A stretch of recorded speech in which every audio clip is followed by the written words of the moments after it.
J'étais à l'école, j'étais en train de jouer. J'avais 10 ans et demi ou 11 ans. Et il m'a attaqué sexuellement, il a abusé de moi sexuellement. L'homme juste prie, mais tu n'es pas juste parce que tu pries. Savez-vous quoi faire avec la colère ?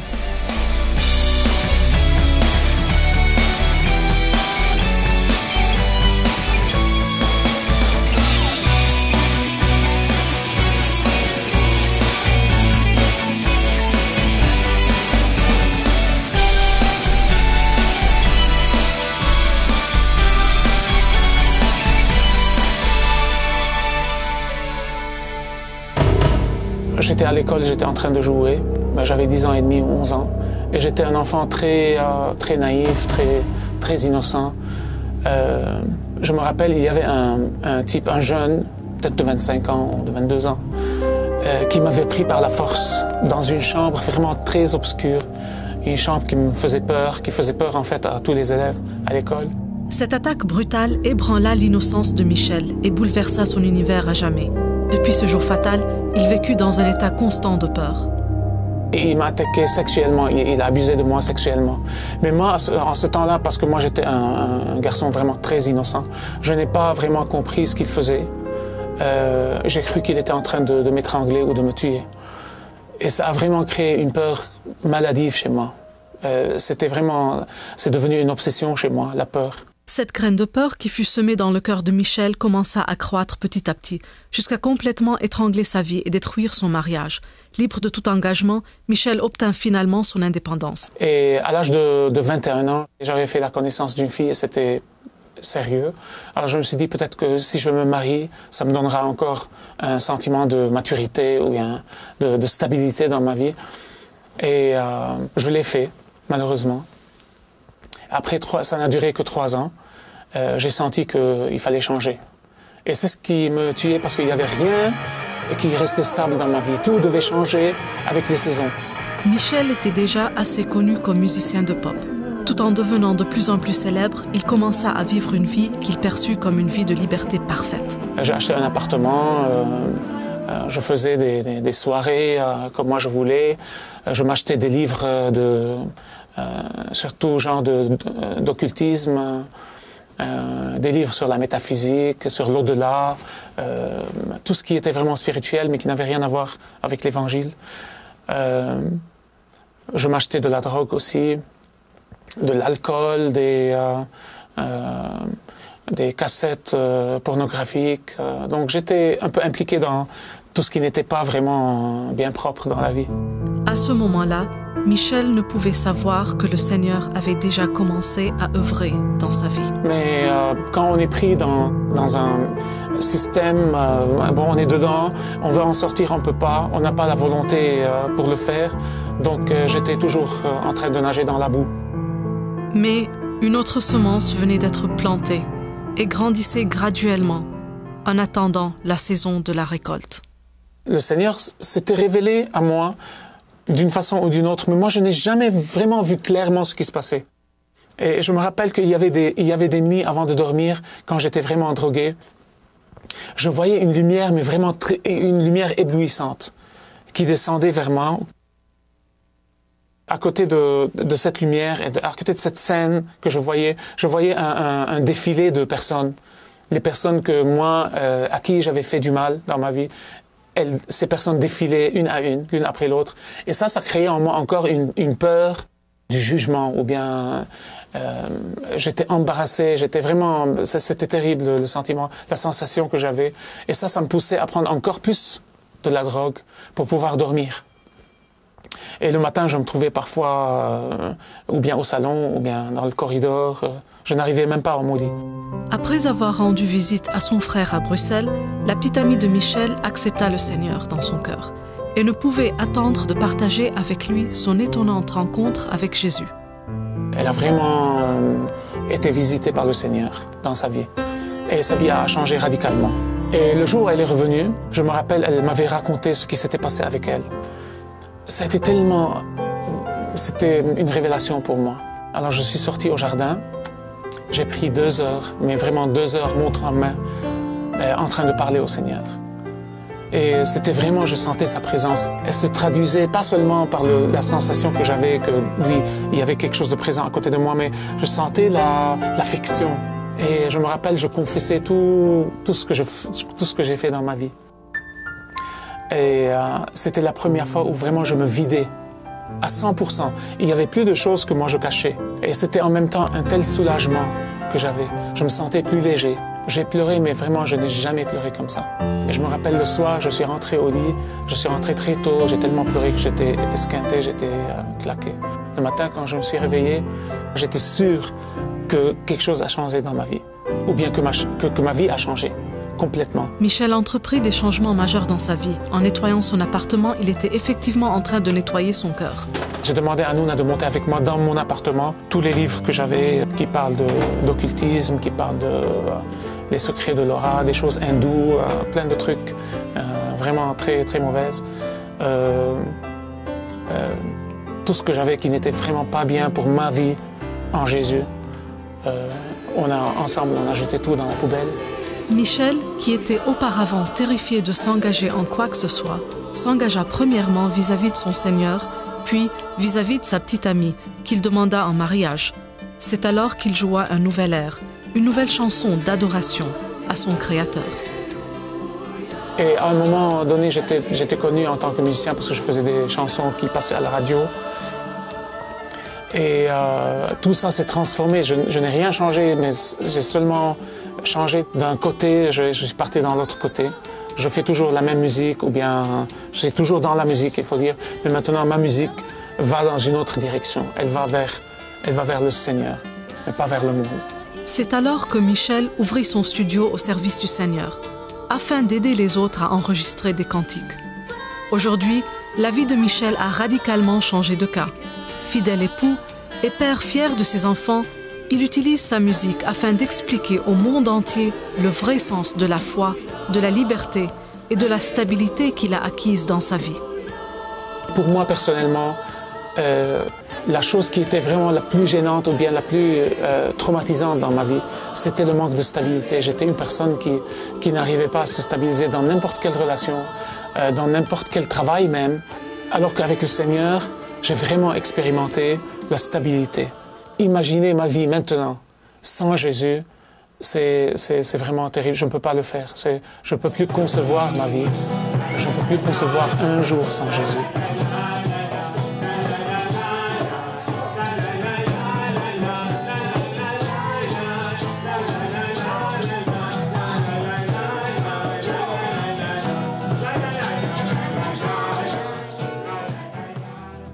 Merci beaucoup, Michel. Et vous savez, peut-être ceux qui sont de mon âge, un peu, Louise, ont vécu ça. Spécialement ici au Canada, il y avait beaucoup avec les religieux. Puis il ne faut pas le cacher, c'est la religion encore qui embarquait. Et combien, moi, quand j'étais jeune, j'ai vu des frères abuser des jeunes hommes. Abuser des jeunes hommes. Et je me souviens, Louise, je les ai déclarés.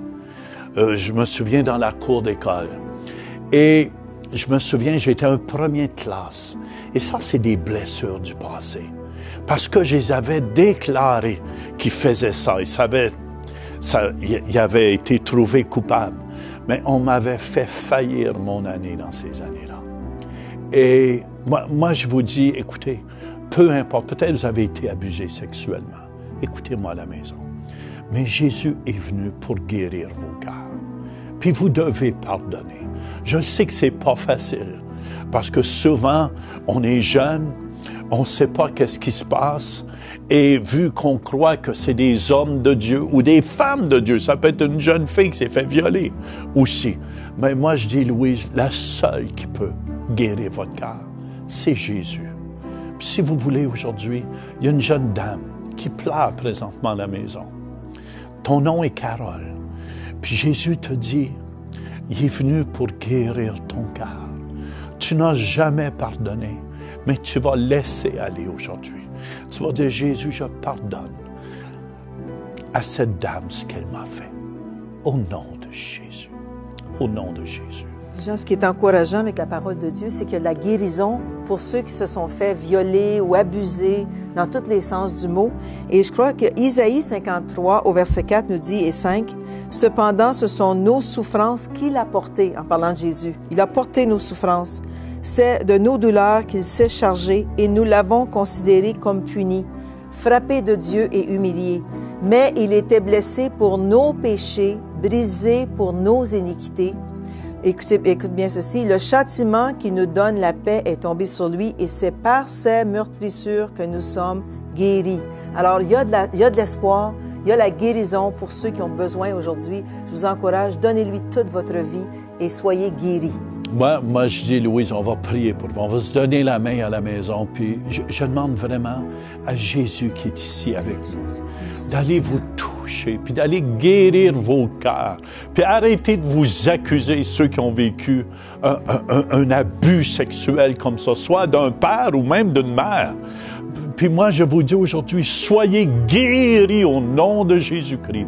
Et Satan, on te dit, tu lâches en prise sur tous ceux à la maison qui nous regardent présentement, sur tous ceux qui ont été meurtris et blessés dans leur petit cœur. On te dit, tu lâches en prise aujourd'hui, au nom de Jésus. Amen. Écoutez, si vous avez besoin plus de prière, Jésus n'est pas venu pour vous condamner. Partagez-le avec quelqu'un. Il y a des gens qui sont entraînés professionnellement ici pour vous conseiller, pour prier avec vous si vous avez besoin de plus de prière. Confessez-le à quelqu'un. Et moi, je vous encourage, téléphonez-nous au numéro qui passe au bas de l'écran. Amen. Amen. On encourage les gens de rester à l'écoute. On va maintenant aller au Centre Éveil International. Jean, écoutez un message qui s'intitule « De gloire en gloire ». On écoute. C'est impossible, vous devez comprendre que si vous êtes pas né d'en haut, vous ne pouvez pas comprendre ce que je dis ici ce matin. C'est impossible pour vous. Pourquoi? Parce que la Bible, elle est claire. 1 Corinthiens 2,14 nous dit, « Mais l'homme animal ne reçoit pas les choses de l'Esprit de Dieu, car elles sont une folie pour lui. Il ne peut les connaître, parce que c'est spirituellement qu'on en juge. » Vous savez, la mission de Jésus sur la terre se trouve un peu dans Matthieu 4, verset 17. Vous n'êtes pas obligé quand il dit « Repentez-vous, car le royaume de Dieu est proche. » Et le mot « proche » ici, il est arrivé. Il est arrivé. Amen. Ce matin, j'ai une bonne nouvelle. Ce que je vous amène, je vous parle d'un autre royaume que le royaume de sur la terre ici. Hallelujah. Tandis que la religion va vous parler des traditions qu'il y a ici-bas, vous pouvez faire toutes sortes de simagrées. Je vous le dis, frères et sœurs, et ça changera pas rien face à Dieu. Amen. Vous pouvez monter les marches ici à genoux. Tout ce que vous allez avoir, c'est un mal de genoux. Je vous dis, frères et sœurs, que l'homme juste va à l'église. Tu n'es pas juste parce que tu vas à l'église. L'homme juste prie, mais tu n'es pas juste parce que tu pries. La religion veut te faire croire différemment. Savez-vous qu'est-ce qui annule la parole de Dieu? Les traditions. Oui, mais moi, je suis habitué de faire ça comme ça, pasteur. Faut faire attention. Marc 7, verset 13, pour ceux qui prennent des notes, annulant ainsi la parole de Dieu par votre tradition que vous avez établie. 2 Corinthiens 3, 6 nous dit, la lettre tue, mais l'esprit vivifie. Sentez-vous, il y a une présence ici de Dieu dans la place. Amen, amen, amen. C'est ça le Saint-Esprit. Mais je vous dis que la religion ne peut pas sentir cela. La religion ne peut pas sentir cela. Nous, on est habitués, 3 petits chants, une petite priérette, avec une sermonnette, puis une petite tapette. Et on sort. Mais quand on voit un Steven sauter au piano, le religieux rentre ici, c'est quoi ça? faut faire attention.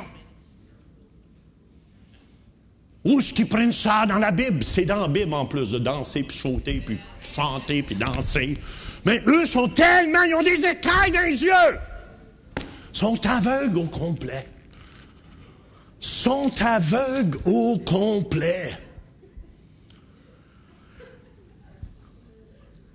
La religion aveugle. C'est pour ça Jésus, quand il lui disait, « Hey! » Matthieu 23, 16, « Conducteur aveugle! » C'est des aveugles qui conduisent des aveugles. Qu'est-ce qui se produit? Les deux tombent dans le trou.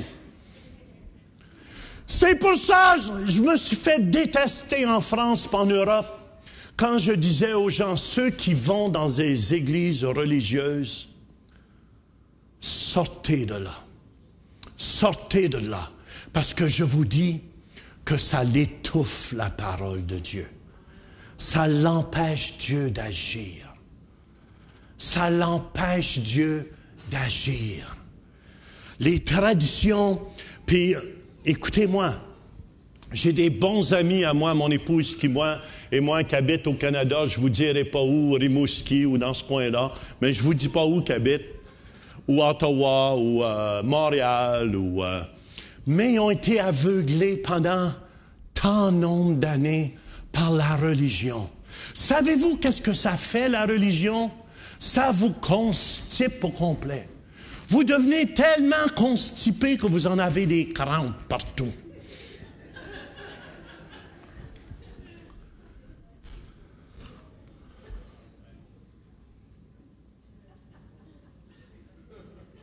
C'est pour ça que tu les vois quand ils rentrent à l'église. Laisse aller, mon boy. Que ça te ferait du bien. Que ça te ferait du bien. Et ces amis-là ont été constipés pendant 20 ans, une vingtaine d'années pris là-dedans. Puis vous savez, c'est quoi la base? C'est basé sur quoi la religion? Sur la peur.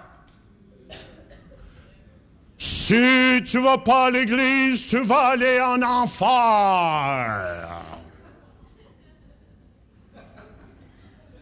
On va aller à l'église un matin. Écoute. C'est basé sur la peur. Les temps sont durs. Faites attention, ça va nous tomber sur la tête, là. Oh, l'économie est dure. Basé sur la religion, ça... Dans le latin, ça veut dire lier, ça lie les gens, ça met une peur. C'est pour ça les gens, ils paniquent. Oh, l'économie va pas bien. Je vais vous dire quelque chose, l'économie, elle est superbe. L'Église a jamais si bien été. Amen, amen, amen, amen. Parce qu'on marche pas selon le système de ce monde, on marche selon le système du royaume.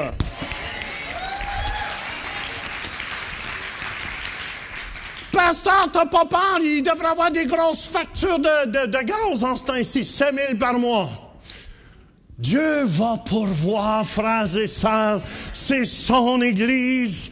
Amen, amen, je ne marche pas selon le système de ce monde et je refuse de marcher dans la religion qui est basée sur la peur.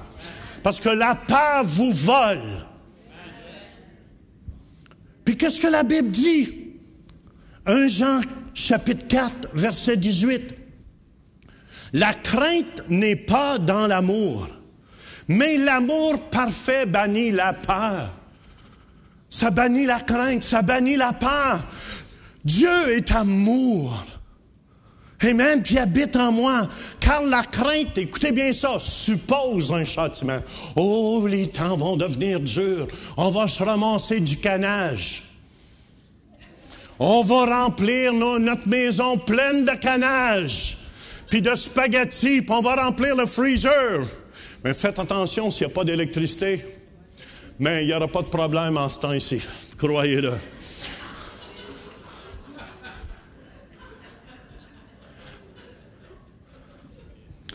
Je me souviens, papa, quand j'étais jeune, je ne sais pas s'il a passé en travers des... Je pense qu'il avait passé à travers de la dernière crise qu'il avait eue, mais il achetait Les armoires étaient tellement pleines que T'en souviens, maman? Maman, elle disait, Albert, arrête d'acheter, ça n'a pas d'allure. Mon père, ouais, mais si les temps sont durs, il faut faire attention. Crée pas de chien. Frères et sœurs, je bénis le Seigneur. Amen.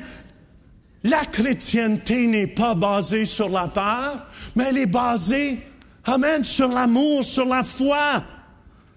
Je peux-tu avoir un amen? Hallelujah! C'est pour ça, mon fils, pensez-vous qu'il marche dans la peur? Mon fils, là-bas à Dallas, amen, quand je parle, dit, papa, je suis béni, j'arrive le premier dans mon entreprise. Écoutez bien, comme enfant de Dieu, vous êtes condamnés à être bénis. La religion veut vous faire croire, les temps sont durs, Donaldo, ramasse ta farine, puis ton avoine. Ton avoine. Pour nos frères français de France, comprennent pas ce que je veux dire. C'est parce qu'il y avait un gars qui avait tellement peur d'en manquer, son nom était Séraphin. Puis il marchait continuellement dans la peur, puis il caressait son argent.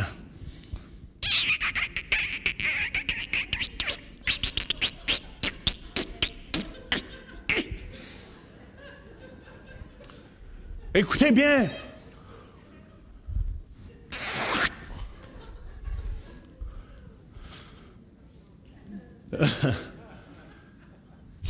Écoutez, c'est l'ennemi numéro 1 de votre vision dans votre vie. Parce que si vous avez peur, vous ne bougerez pas. Come on! Les hommes d'affaires! Allez-y! Numéro 4. Savez-vous qu'est-ce que la religion fait? Elle condamne les gens. Tu viens pas à l'église, tu es condamné. Jésus nous dit, Romains 8, il n'y a aucune condamnation. Aucune condamnation pour ceux qui sont en Jésus-Christ. Aucune condamnation. C'est pour ça.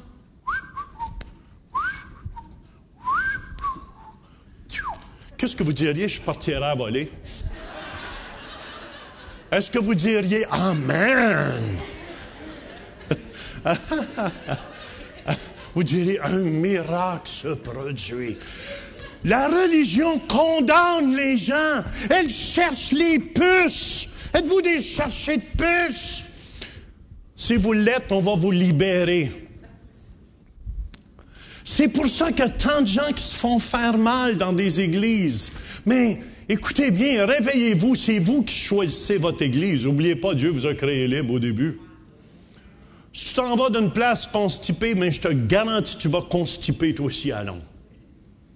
Oui, mais pasteur, je pense que c'est moi qui va les purger. Tu verras bien. Ce qui m'a frappé, Jean, dans ta prédication, c'est qu'il faut marcher de gloire en gloire. Puis si on reste au niveau de la religion, on n'avance pas. Et non de la relation. C'est ça, Louise. il faut une relation personnelle avec le Seigneur Jésus. Et à ce moment-là, l'onction vient sur nous, puis on peut avancer comme chrétien et aller à d'autres niveaux. C'est pour ça, peut-être c'est insultant quand vous entendez le mot constipé, mais vous savez, c'est vraiment spirituellement que ça se produit. Ça vous bloque, dans le fond, de comprendre toute la grandeur et l'amour de Dieu. Puis Louis, je pense que c'est tellement important que les gens comprennent ça.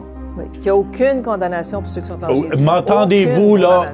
Si vous vous sentez condamné, il n'y en a aucune. Si vous avez été abusé sexuellement, vous n'avez aucune condamnation. Vous avez demandé pardon, vous avez donné votre vie à Jésus, vous êtes une nouvelle créature. Et même pour aider les gens, Louise, on a Patrick Lescombe. Écoutez bien, c'est un psychologue qui vient à notre Église, qui donne tellement des bons conseils, Patrick, pour vous aider dans votre santé mentale. Parce que Dieu veut qu'on prospère à tous égards selon l'état de notre âme. Savez-vous quoi faire avec la colère? souvent on est un peu gêné. Généralement, ce qu'on fait quand on est en colère, c'est qu'on essaye de se raisonner.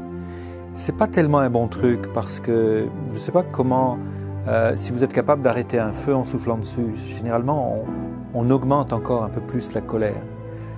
Alors, quand on est en colère, d'abord, qu'est-ce que c'est? De quoi s'agit-il? Au fond, la colère, c'est simplement une émotion. On n'est pas capable de provoquer la colère. Comme ça, je ne peux pas vous dire, attention, à 3, vous êtes en colère. 1, 2, 3, soyez en colère. Non, il faut que je fasse appel à une pensée frustrante. Il faut que vous ayez à l'intérieur de vous une frustration quelconque pour être en colère. La colère, c'est la partie agressive de la frustration. Ressentir des frustrations, c'est normal. On en ressent, je ne sais pas combien par jour. Alors, quoi faire quand la colère arrive?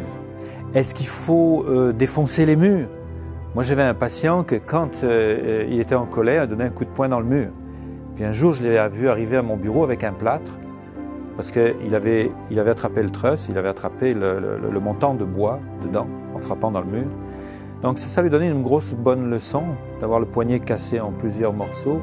Et il a vu que d'exprimer sa colère, de la laisser aller, n'est pas forcément la meilleure chose. D'ailleurs, la Bible dit dans Proverbe 19, 19, elle dit ceci, celui que la colère emporte doit en subir la peine. Donc il y a toujours une conséquence, hein. Ça pète. Car si tu le libères, tu devras y revenir.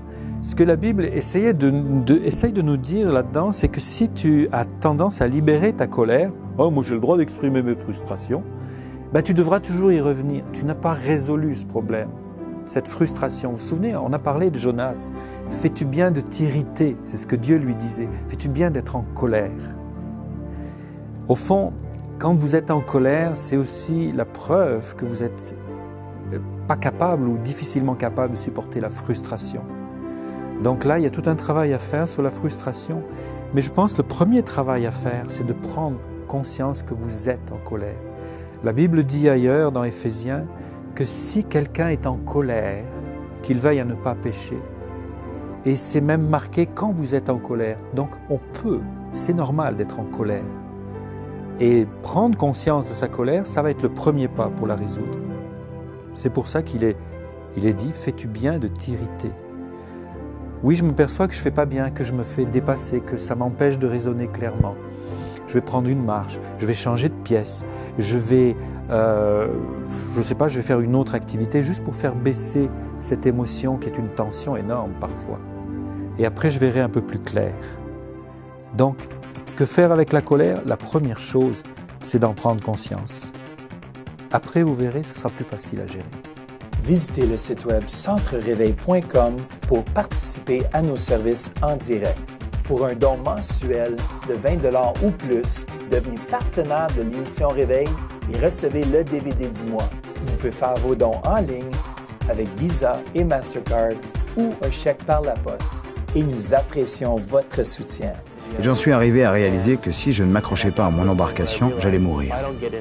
Ce fut un voyage que John Stockton n'oubliera jamais. Écoutez, Dieu en a plus pour vous. Avez-vous tendance à être anxieux?